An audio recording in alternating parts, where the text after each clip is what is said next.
Kita akan melanjutkan studi kita dari kitab Keluaran. Saudara, di dalam kitab Keluaran ini pasal ke-35, pasal 40 ini berbicara tentang pembangunan akan kemah suci.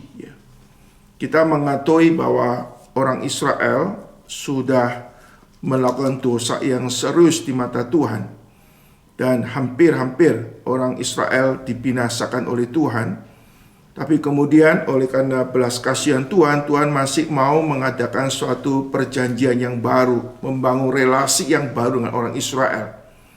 Dan waktu Tuhan sudah mulai berkenan untuk menyertai bangsa Israel, maka Tuhan mau hadir melalui tabernakel, yaitu Tuhan yang berinisiatif untuk orang Israel membangun tabernakel, di mana Tuhan mau hadir menyertai orang Israel. Sehingga ide tentang pembangunan kemah suci ini adalah ide dari Tuhan sendiri. Allah yang berinisiatif untuk menyatakan kehadirannya melalui tabernakel. Tuhan mau tinggal di tengah-tengah orang Israel, menyertai orang Israel. Saudara, saya tidak akan membahas secara mendetil mengenai proses pembangunan daripada tabernakel ini, tapi beberapa hal yang penting yang kita perlu pelajari, kita akan belajar sehubungan dengan proses daripada pembangunan daripada kemah suci atau kemah pertemuan. Mari kita membaca di dalam Keluaran pasal 36, Keluaran 36 ayat 1 sampai ke 7. Kemudian kita akan lanjutkan pasal ke-39 ayat 32 sampai 43 ya. Demikianlah harus bekerja Bezaleel dan Aholiab dan setiap orang ahli yang telah dikaruniai Tuhan keahlian dan pengertian, sehingga ia tahu melakukan segala macam pekerjaan untuk mendirikan tempat kudus, tepat menurut yang diperintahkan Tuhan. Lalu Musa memanggil Bezaleel dan Aholiab dan setiap orang ahli yang dalam hatinya telah ditanam Tuhan keahlian. Setiap orang tergerak hatinya untuk datang melakukan pekerjaan itu. Mereka menerima daripada Musa seluruh persembahan khusus yang telah dibawa oleh orang Israel untuk melaksanakan pekerjaan mendirikan tempat kudus. Tetapi orang Israel itu masih terus membawa pemberian sukarela kepada Musa tiap-tiap pagi. Dan segala orang ahli yang melakukan seluruh pekerjaan untuk tempat kudus itu, datanglah masing-masing dari pekerjaan yang dilakukannya. Dan berkata kepada Musa, rakyat membawa lebih banyak dari yang diperlukan untuk mengerjakan pekerjaan yang diperintahkan Tuhan untuk dilakukan.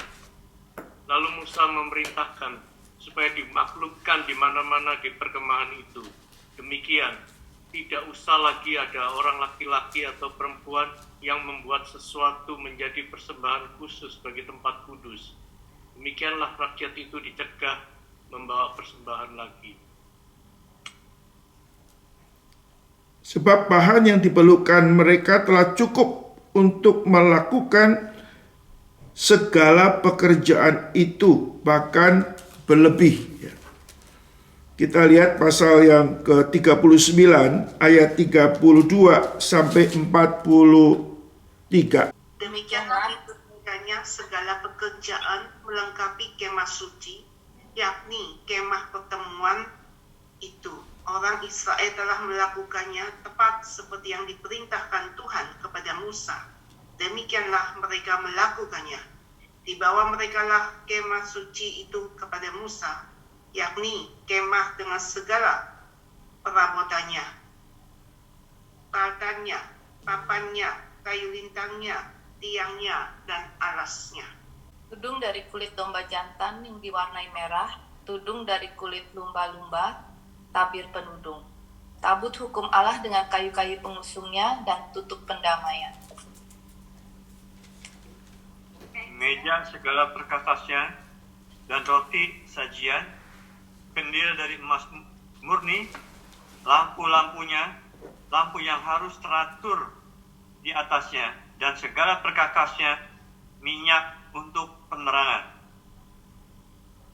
Mesbah dari emas, minyak urapan, ukupan dari wangi-wangian, tirai pintu kemah, mesbah tembaga dengan kisi-kisi tembaganya, kayu-kayu pengusungnya dan segala perkakasnya, bejana pembasuhan dengan alasnya. Layar pelataran tiang dan alasnya, dan tirai untuk pintu gerbang pelataran, talinya dan patoknya, segala perkakas untuk pekerjaan mendirikan kemah suci, yakni kemah pertemuan itu, pakaian jabatan yang dipakai apabila diselenggarakan kebaktian di tempat kudus, pakaian kudus untuk iman Harun, dan pakaian anak-anaknya untuk memegang jabatan iman. Tepat seperti yang diperintahkan Tuhan kepada Musa, demikianlah dilakukan orang Israel segala pekerjaan melengkapi itu. Dan Musa melihat segala pekerjaan itu, dan sesungguhnya lah mereka telah melakukannya seperti yang diperintahkan Tuhan. Demikianlah mereka melakukannya. Lalu Musa memberkati mereka. Ya, saudara, pembangunan tabernakel adalah inisiatif dan rencana Tuhan sendiri untuk orang Israel, di mana Tuhan melalui tabernakel ingin menyatakan kehadirannya di tengah-tengah orang Israel. Nah, tabernakel yang menyatakan Tuhan berkenan hadir tinggal di tengah-tengah orang Israel. Dan ini suatu penyataan Tuhan, cara Tuhan ingin menyatakan kehadirannya. Ya Tuhan, kalau kita melihat di dalam progressive revelation atau pewahyuan yang progresif, kita melihat tabernakel suatu sarana yang Tuhan pakai untuk menyatakan kehadirannya. Nah, kita mengetahui bangsa Israel dibebaskan dari perbudakan di Mesir, tujuannya untuk beribadah kepada Tuhan. Nah, kemah pertemuan boleh kata tempat ibadah yang portable, tempat ibadah yang dibongkar pasang, bisa dibawa di dalam perjalanan mereka. Nah, ini desain Tuhan pakai kemah suci atau kemah pertemuan, tempat ibadah yang portable.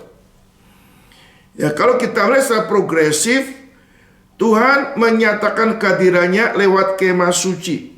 Nanti pada zaman Daud, di mana Allah bekerja, memberikan kesempatan untuk Salomo mendirikan bait Allah yang permanen.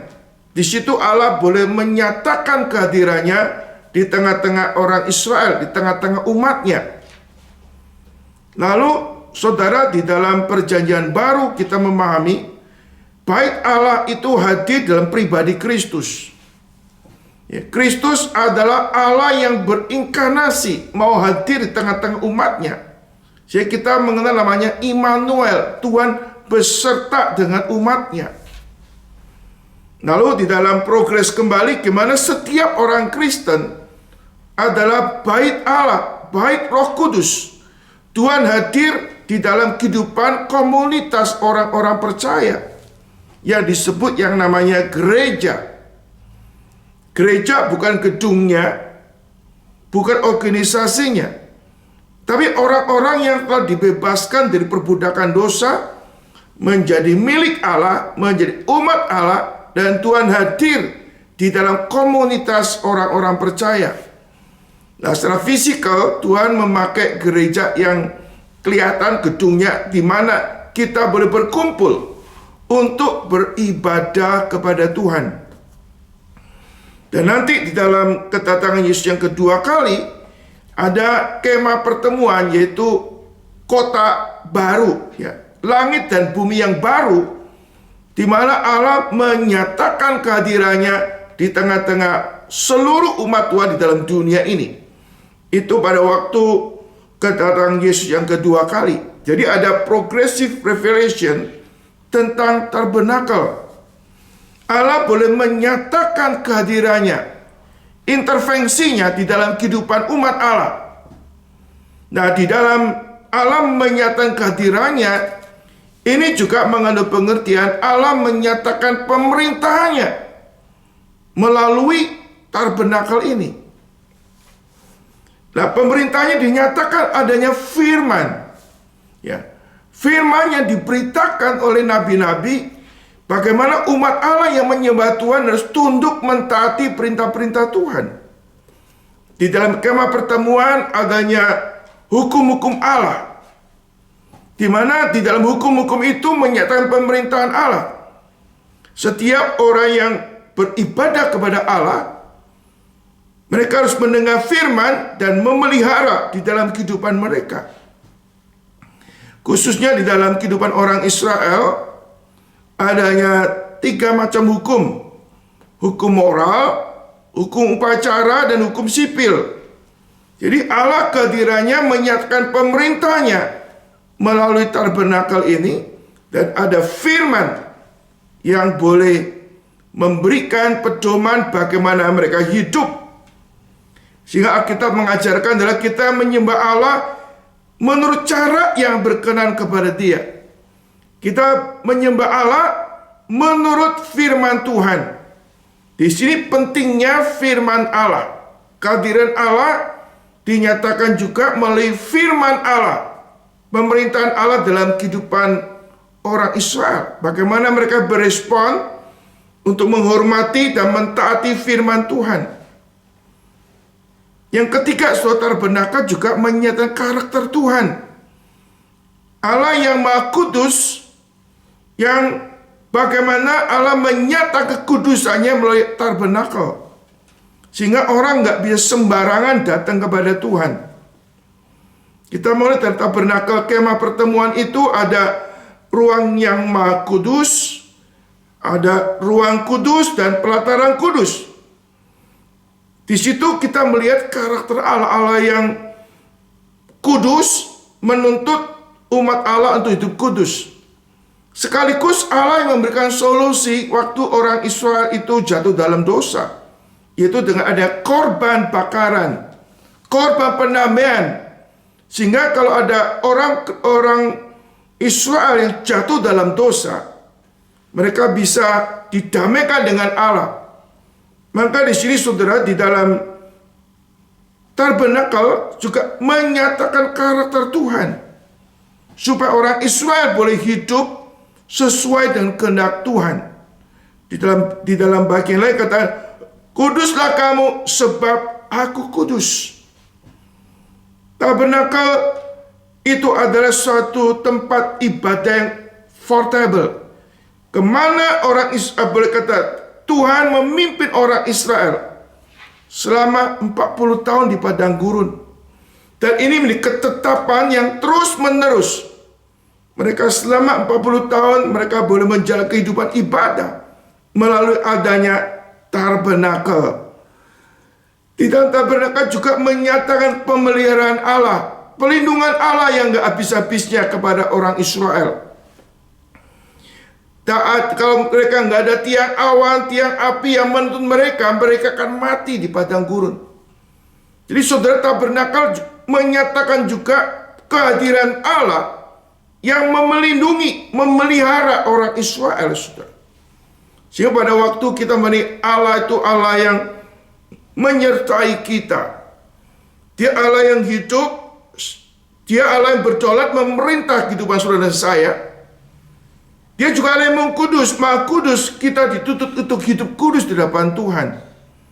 Di samping itu saudara, Dia juga Allah yang memberikan suatu mercy seat, belas kasihan waktu kita gagal jatuh dalam dosa. Allah berikan pengampunan.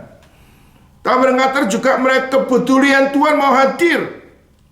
Tanpa adanya kehadiran Tuhan, mereka mati di padang gurun. Mereka akan tersesat di padang gurun. Allah juga menyerahkan kehadirannya untuk melindungi mereka memimpin mereka selama 40 tahun ada di padang gurun, saudara. Nah, ini kita melihat tabernakel itu sangat penting di dalam kehidupan orang Israel. Ini bukan suatu option, tapi ini adalah suatu ketetapan Tuhan di mana orang Israel itu harus membangun tabernakel. Waktu itu, saudara, mereka menyadari betul-betul kepentingan tabernakel. Jadi kita melihat, saudara, mereka begitu antusias untuk merealisasikan daripada tabernakel ini. Nah, kita melihat Tuhan juga menggerakkan semua umat Allah untuk berbagian di dalam pembangunan tabernakel. Saudara-saudara Yesus, kita melihat di dalam pembangunan tabernakel mereka memerlukan pembangunan ini perlu emas, perak, terdiri dari kulit atau tembaga atau kayu. Boleh karena semua sarana-sarana untuk pembangunan daripada kemah pertemuan, kemah suci ini. Dan orang-orang yang masing-masing orang memiliki bahan-bahan tertentu yang mereka persembahkan kepada Tuhan. Bukan hanya itu, saudara, mereka juga yang punya skill. Ya, kalau disebutkan di sini, saudara, adanya dua orang yang sangat potensial sekali, yaitu Bezaleel dan Aholiab. Lalu setiap orang yang ahli, bahkan ibu-ibu yang bisa memital, ya, memital bulu kambing, atau mereka melakukan berbagai macam sesuatu hal yang berhubungan dengan membuat kain.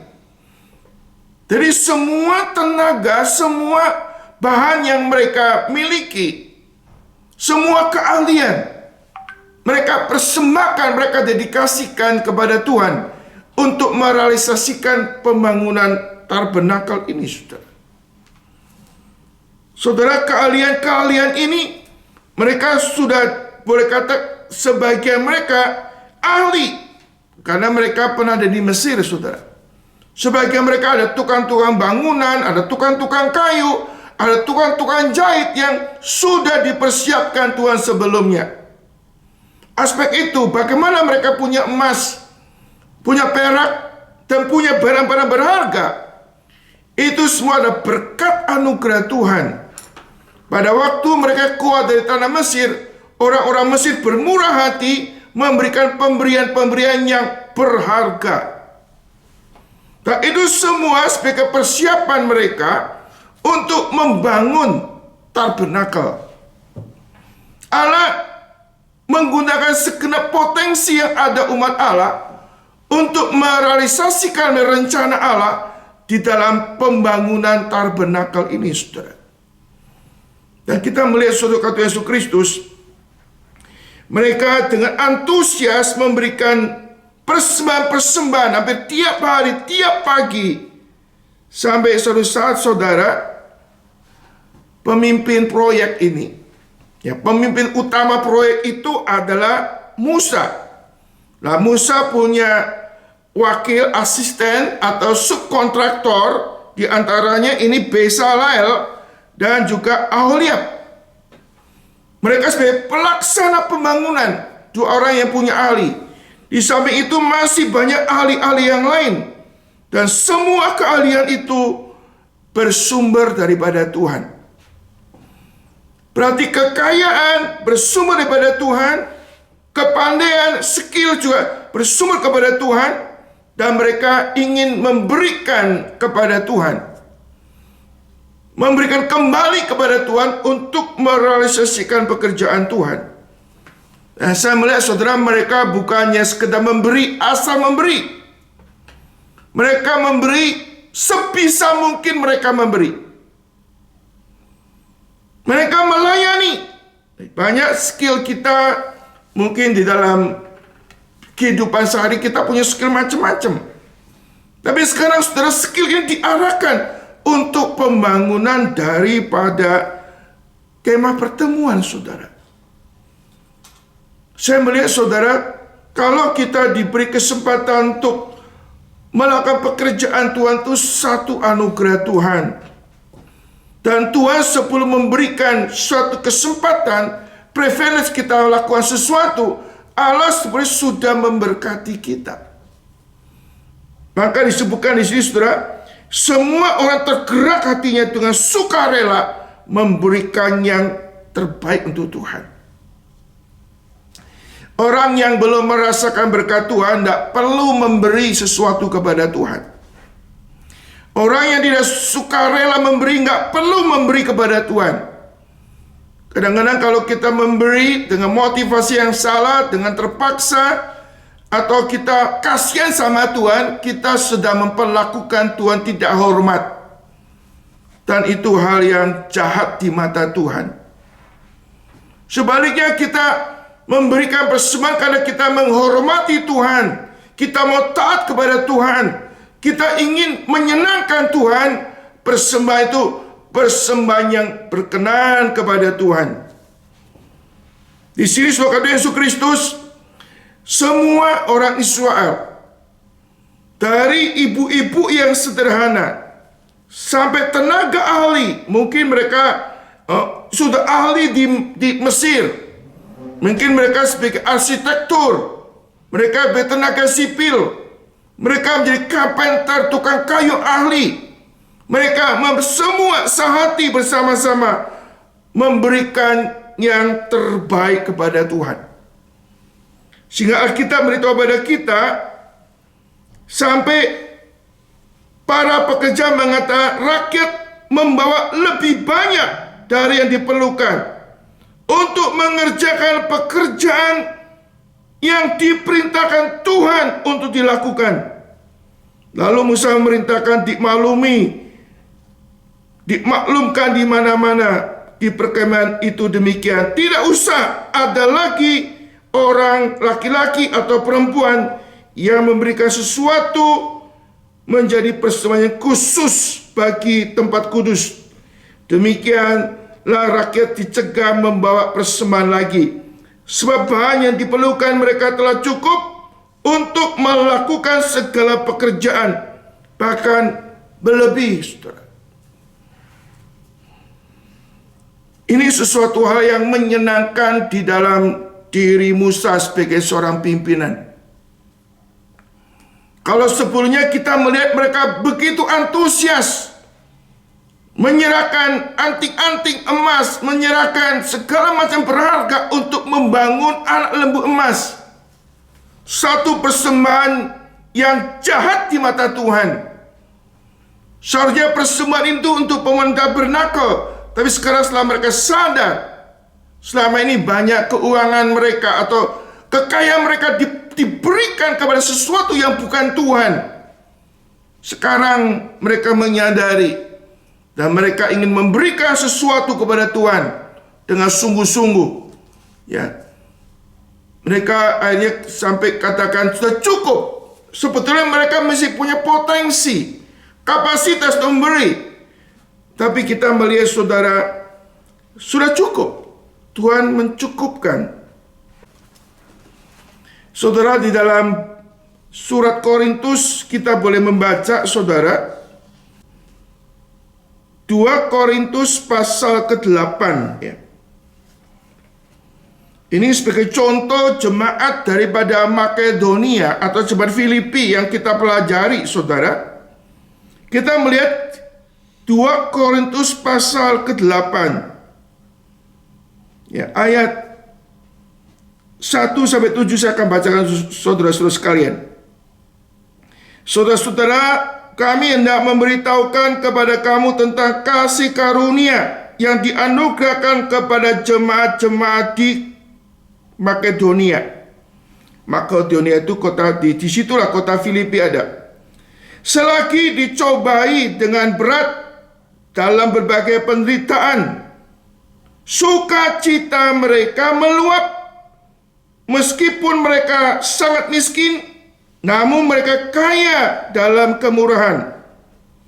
Aku bersaksi bahwa mereka telah memberikan menurut kemampuan mereka, bahkan melampaui kemampuan mereka.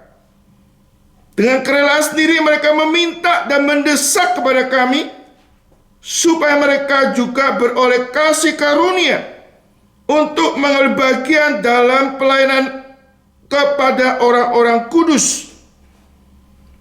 Mereka memberi lebih banyak daripada yang kami harapkan. Mereka memberikan diri mereka pertama-tama kepada Allah. Kemudian oleh karena kehendak Allah juga kepada kami. Sebab itu kami mendesak kepada Titus supaya mengunjungi kamu dan menyelesaikan pelayanan kasih itu sebagaimana telah dimulainya. Maka sekarang sama seperti kamu kaya dalam segala sesuatu, dalam iman, dalam perkataan, dalam pengetahuan, dan kesungguhan untuk membantu, dan dalam kasihmu kepada kami, demikianlah juga hendaklah kamu kaya dalam pelayanan kasih itu. Saya teringat saudara, pada waktu saya pelayanan di Kota Malang, ada satu jemaat yang sudah agak berusia lanjut, saudara. Dan dia, walaupun tua, dia tetap bekerja. Nah, pekerjaan dia tuh jual sayur, saudara. Jual sayur di pasar, saudara. Dia setiap hari jual sayur, dia kulaan di pasar, di pedesaan, sebagian lalu dijual di pasar, saudara. Ya, pedagang kecil, saudara. Pedagang kecil, saudara. Dan saya melayani pos PI kecil di satu kota di Malang itu, saudara. Di satu pos gereja di Malang. Satu hari pada waktu kami waktu itu mau membeli tempat, saudara, membeli tempat untuk pos PI, saudara. Saudara, waktu itu kami masih ngontrak rumah ada pinjam rumah jemaat kami. Jadi kami berkeliling dari rumah jemaat ke rumah jemaat waktu belum ada tempat yang permanen. Nah, saudara, waktu kami mau membeli tempat, saudara, lalu kami ada persembahan, saudara. Mereka dikasih, jemaat diberi kesempatan memberikan persembahan, saudara. Nah, saudara, lah ibu yang sudah agak umur ini memberikan persembahan juga. Ya, saudara, saya heran sekali, saudara. Nilai persembahan yang diberikan oleh ibu tua ini, saudara, itu paling banyak dibanding dengan yang lain, termasuk dibanding dengan pengurus yang ada, saudara. Saya kaget sekali. Berarti dia memberikan persembahan bukan asal memberi. Mungkin dia uang tabungannya dia berikan, saudara. Ya, mungkin dia orang tua kan pernah muda, mungkin punya simpanan, ya. Bukan simpanan negatif, ya, simpanan uang, saudara. Tapi dia berikan untuk pekerjaan Tuhan, saudara. Saya sangat terharu sekali melihat ibu tua ini, saudara. Dia berikan yang terbaik untuk Tuhan, saudara. Sama dengan jemaat Filipi, saudara. Jemaat Filipi mungkin jemaat yang dalam kesulitan, dan mungkin mereka sendiri bukan jemaat yang kaya, tapi mereka berupaya memberikan yang terbaik untuk Tuhan. Seberapa jauh kita memahami firman Tuhan, mengalami anugerah Tuhan, merasa kebesaran Tuhan, dan itulah dorongan kita bagaimana kita berespon kepada pekerjaan Tuhan. Orang Israel memberikan persembahan yang terbaik untuk Tuhan, karena dia harusnya mati. Mereka harusnya mati di padang gurun, tapi Tuhan harusnya mereka terpisah dengan Tuhan. Seharusnya mereka tidak mewarisi tanah perjanjian Tuhan karena mereka telah mengkhianati Tuhan. Tapi Tuhan berbelas kasihan. Tuhan memberikan pengampunan kepada orang Israel. Bahkan Tuhan berkenan kembali mau hadir dalam kehidupan orang Israel. Maka Tuhan setelah menyatakan ketetapannya mau hadir orang Israel, Tuhan minta ada tempat di mana dia hadir. Ada ruang yang khusus dalam kehidupan orang Israel. Kalau kamu merindukan kehadiranku, berkatku, kehadiran, penyertaanku, perlindunganku, dirikan tabernakel untuk aku. Maka mereka dengan antusias digerakkan Tuhan. untuk membangun tabernakel, saudara. Menurut ketetapan Tuhan, mereka bukan asal membuat, asal jadi-jadi, saudara. Tapi mereka sungguh-sungguh Tuhan menyatakan wahyunya. Bagaimana mereka harus bangun, detailnya bagaimana, ukurannya bagaimana, bahannya apa saja. Mereka memberikan semua apa yang dituntut oleh Tuhan. Dan mereka semua mau kerja semaksimal mungkin yang mereka bisa. Ini adalah sesuatu anugerah Tuhan. Tuhan mau hadir. Saya mau berikan terbaik untuk Tuhan yang saya bisa lakukan. Puji Tuhan, saudara, kita lihat orang Israel sungguh-sungguh meresponi anugerah Tuhan. Meresponi anugerah Tuhan juga sekaligus mereka ada benefit sendiri. Kenapa? Ada janji Tuhan di belakang itu. Saudara-saudara Yesus, kita mengakui waktu Tuhan berikan suatu perintah selalu disertai akan janji Tuhan. Tuhan berikan perintah untuk mereka beribadah, mereka taat, maka ada perjanjian anugerah akan menghadir memberkati mereka. Saudara, Allah berjanji menyertai mereka dalam perjalanan, melindungi mereka, memelihara mereka. Sebetulnya berkat Tuhan tidak bisa dibanding dengan pemberian kita. Seberapa banyak kita memberi kepada Tuhan, tidak ada bandingnya dengan cinta Tuhan. Seperti relasi kita dengan orang tua. Kalau kita mengasihi orang tua kita, kita memberikan yang terbaik untuk orang tua kita.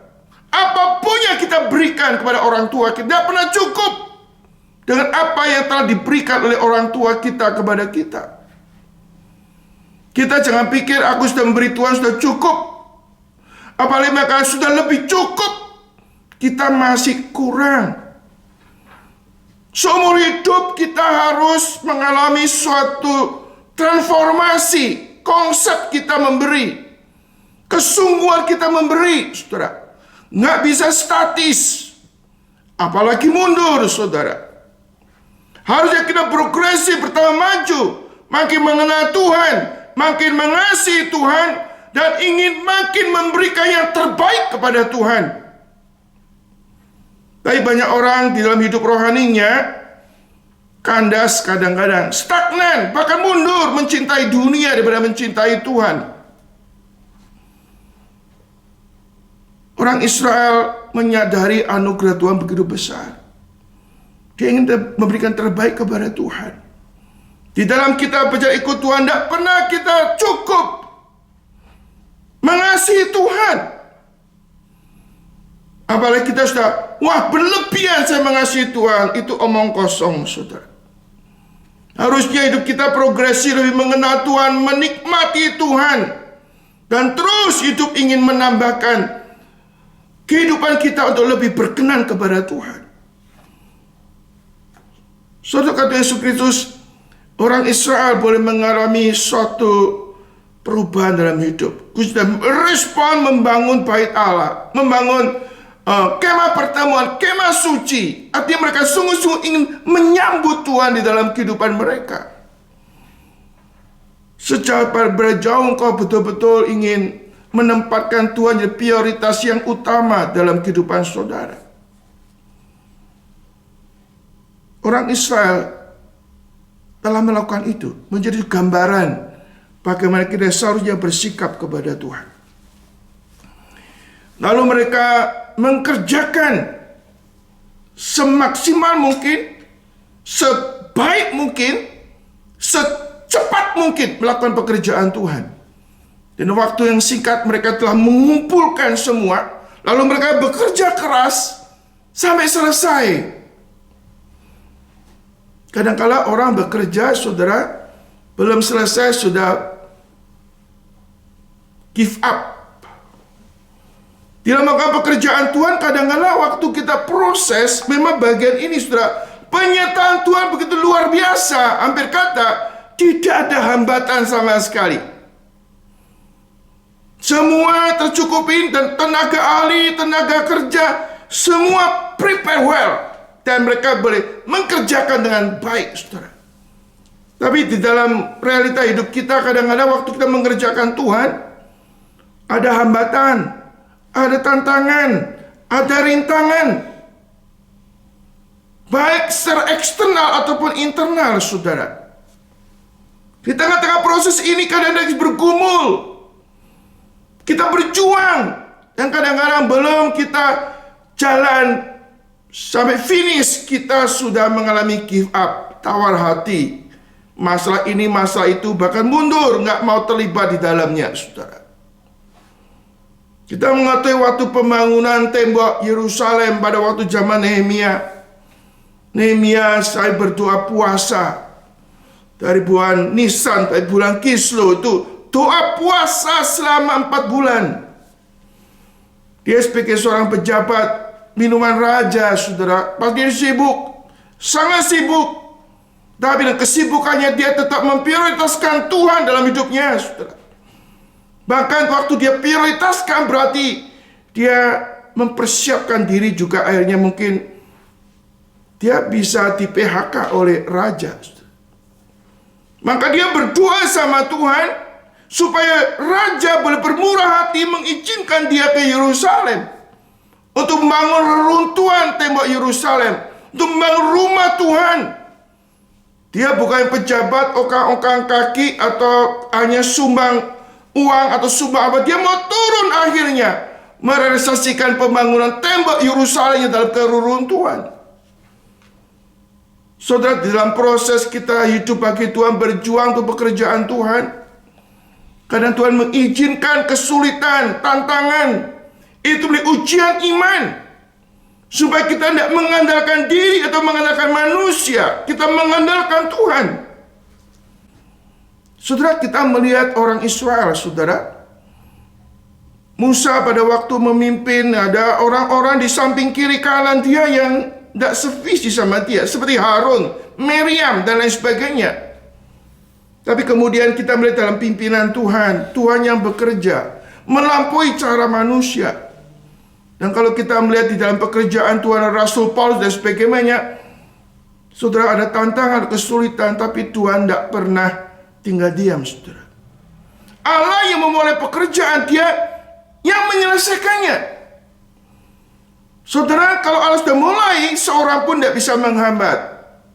Allah akan menyatakan kehadirannya, memimpin hingga tuntas, saudara. Waktu Allah sudah mulai pekerjaannya, saudara, Allah juga menyediakan orang-orang yang kelak mendukung, walaupun kadang-kadang kita nggak kelihatan, saudara. Allah itu hidup. Allah itu berdaulat untuk menggenapi rencananya, saudara. Di tengah-tengah proses pembangunan bait Allah atau kemah suci, Allah bekerja begitu ideal sekali, saudara. Aspek lain kadang-kadang dalam pelayanan yang lain kita kadang melihat, saudara, kita jangan memikirkan yang masalah ideal, tapi realistisnya bagaimana, praktisnya bagaimana. Kadang-kadang kita harus beri tantangan, tapi kita nggak perlu kecil hati. Kalau ini pekerjaan Tuhan, Tuhan akan mengkonfirmasikan hambanya yang akan melakukan, saudara. Saudara, akhirnya kita melihat, saudara, pembangunan kemah pertemuan itu selesai.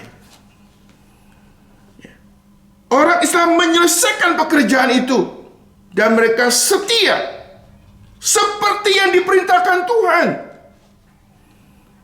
Saudara, di dalam kita melayani Tuhan, kita perlu dengan caranya Tuhan, bukan caranya kita, maunya kita sendiri. Dikatakan berulang-ulang kali, mereka melakukan seperti yang diperintahkan Tuhan, seperti yang diperintahkan Tuhan. Artinya, saudara, mereka menangkap firman Tuhan baik-baik dan melaksanakan di dalam kehidupannya. Hal ini harusnya menjadi prinsip kita, bukannya waktu kita, bukannya dalam konteks orang Islam membangun kemah pertemuan atau kemah suci. Di dalam praktek hidup kita sehari-hari, saudara, harusnya kita hidup sesuai dengan apa yang difirmankan Tuhan, tidak menyimpang ke kanan atau ke kiri, saudara. Tuhan pernah memberikan nasihat kepada Yosua pada waktu dia menggantikan kepemimpinan Musa, waktu Musa sudah meninggal, maka perintah Tuhan kepada Yosua dikatakan apa, saudara? Saudara, pada waktu Yosua menyadari bahwa dia harus melanjutkan kepemimpinan Musa, wah, dia langsung tawar hati, saudara. Dia langsung lose heart. Karena kita menyadari orang Israel itu tegar tengkuk, bagaimana Yosua bisa memimpin orang Israel ini. Tapi kemudian Tuhan berkata kepada Yosua, jangan kamu khawatir. Dikatakan saudara, seperti aku menyertai Musa, demikian juga aku menyertai engkau. Aku tidak akan membiarkan engkau dan tidak akan meninggalkan engkau. Kuatkan dan teguhkan hatimu. Sebab engkau yang akan memimpin bangsa ini memiliki negeri yang kujanjikan. Dengan bersumpah kepada nenek moyang mereka untuk diberikan kepada mereka. Hanya kuatkan dan teguhkan hatimu. Dengan sungguh-sungguh bertindaklah hati-hati sesuai dengan seluruh hukum yang telah kuperintahkan kepada hambaku Musa. Jangan menyimpang ke kanan atau ke kiri, supaya engkau beruntung kemanapun engkau pergi. Janganlah engkau melakukan perkataan kitab Taurat ini, tetapi renungkanlah siang dan malam, supaya engkau bertindak hati-hati sesuai dengan yang tertulis di dalamnya, sebab dengan demikian perjalananmu akan berhasil dan engkau akan beruntung. Saudara, kata Yesus Kristus, di dalam pembangunan kemah pertemuan, kemah suci, mereka melakukan seperti yang difirmankan, tidak kurang, tidak lebih. Bukan semau-maunya sendiri. Demikian juga dalam hidup kita. Karena tubuh kita adalah bait Allah, kita milik Allah. Maka kita dipanggil untuk hidup seperti yang difirmankan Tuhan. Jangan menyimpang ke kanan atau ke kiri. Renungkan firman Tuhan siang dan malam, supaya engkau diberkati, supaya Tuhan berkenan di dalam kehidupan saudara dan saya. Saya percaya selama mereka bekerja selama beberapa waktu membangun tabernakel, mereka itu pegang blueprint-nya Tuhan, supaya persis apa yang Tuhan inginkan. Karena tujuan pembangunan bait suci untuk tempat tinggal Allah, tanda kutip, untuk dinikmati Allah, supaya Allah suka. Maka kita harus bagian memikirkan hidup seperti yang Tuhan firmankan.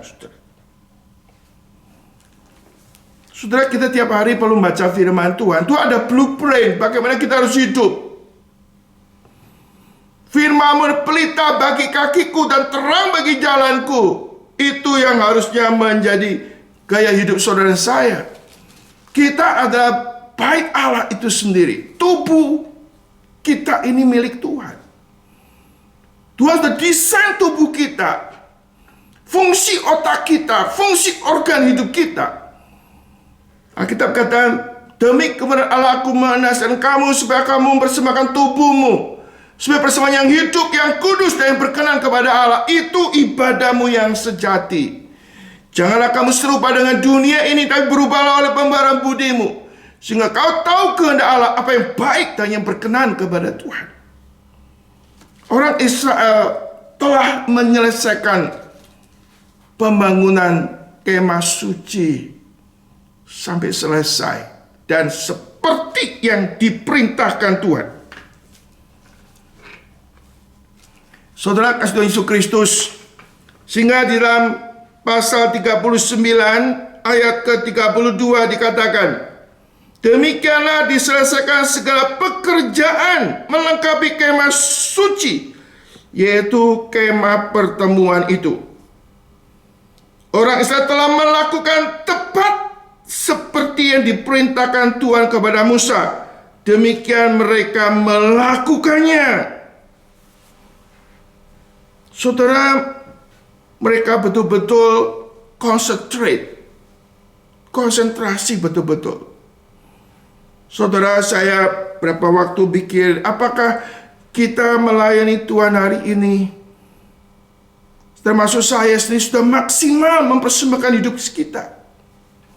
Apakah saya sudah mendesain pelayanan sesuai dengan formatnya Tuhan, desainnya Tuhan? Apakah ada hal yang masih harus ditingkatkan, diperbaiki untuk bisa lebih baik lagi? Lebih baik lagi, lebih sempurna lagi. Saudara kandung Yesus Kristus, minggu ini kemarin kita membahas mengenai bagaimana kasih kita makin melimpah dengan pengetahuan dan segala kebijakan, dengan segala hikmat. Ada istilah with knowledge dan with all discernment, supaya kita boleh memberikan yang terbaik untuk Tuhan. Saudara dalam kita melayani Tuhan, kita pikirkan bukan yang baik atau bukan yang memilih buruk dan jahat atau baik sama buruk. Kita ingin bukan sekedar baik lebih baik, kita ingin berikan terbaik kepada Tuhan seperti yang Tuhan kehendaki. Saudara, kita perlu ada waktu evaluasi diri. Saya sebagai hamba Tuhan juga evaluasi diri. Apakah saya sudah punya desain yang terbaik untuk Tuhan, melakukan terbaik bagi Tuhan? Pekerjaan kemah pertemuan, pekerjaannya dipersembahkan kepada Tuhan. Dua, ada blueprintnya, kita harus mengikuti blueprint. Dua, ada waktunya, kita harus mengejar waktu Tuhan. Bukan harus santai, bukan asal jalan, bukan asal jadi, saudara. Orang Israel melakukan tepat seperti yang diperintahkan Tuhan kepada Musa. Artinya, mereka mau dengar perkataan Musa, instruksi Musa sebagai hamba Tuhan. Dan mereka mau taat, obey, adanya obedient, ketaatan. Ketaatan yang tanpa kompromi, berusaha untuk tepat, saudara. Ini suatu hal yang sangat ideal, saudara. Saudara, dalam kita mikir pekerjaan Tuhan, memang kita perlu ada idealis, tapi juga perlu realis. Punya yang realism. Lalu juga yang praktis, yang relevan bagaimana kita pikirkan terus menerus. Setelah mereka menyelesaikan pekerjaan, Saudara kandung Yesus Kristus, dibawanyalah kemah suci itu kepada Musa, yaitu kemah dengan segala perabotnya, kaitan papannya, kayu lintang, tiang dan alasnya, tudung kulit domba jantan yang diwarnai merah, tudung kulit lumba-lumba, tabir penudung, tabut hukum Allah, dan kayu-kayu pengusung dan tutup penamaian, meja, segala perkakas, dan roti sajian, kandil, dan semua emas murni, lampu-lampunya, lampu harus teratur di atasnya, segala perkakas, minyak penerangan, dan seterusnya, dan seterusnya. Saudara, sebelum mereka serahkan, saudara, mereka pertanggungjawabkan hasil karyanya kepada Musa. Saudara. Ada pertanggungjawaban, saudara. Waktu Musa melihat, pasti dia senang sekali. Semua order dilaksanakan sesuai dengan apa yang diinginkan dan tepat waktunya, saudara. Maka dikatakan di sini, saudara, tepat seperti diperintahkan Tuhan pada Musa, demikian dilakukan orang Israel segala pekerjaan itu. Jadi dua kali katakan tepat seperti yang diperintahkan Tuhan kepada Musa. Bahkan masih diulang lagi, saudara. Dan Musa melihat segala pekerjaan itu, dan sesungguhnya mereka telah melakukan seperti perintahkan Tuhan 3 kali. Luar biasa sekali. Saya sangat terinspirasi sekali, sangat tergerak sekali, saudara. Musa artinya meneliti. Ini itemnya tuh begitu banyak, saudara. Saya nggak tahu. Musa punya spiritual discernment, saudara. kecerdasan rohani yang luar biasa sekali. Seorang yang brilian sama sekali, saudara. Ini bukan orang biasa. Tuhan berikan hikmat untuk menganalisa semua hasil karya ahli-ahli yang ada di bawahnya, saudara.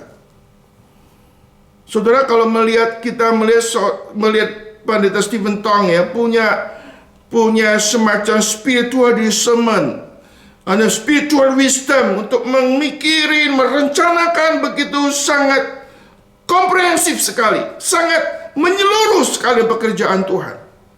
Saudara, di dalam membangun tabernakel itu ada keutuhan di dalam pembangunan, saudara.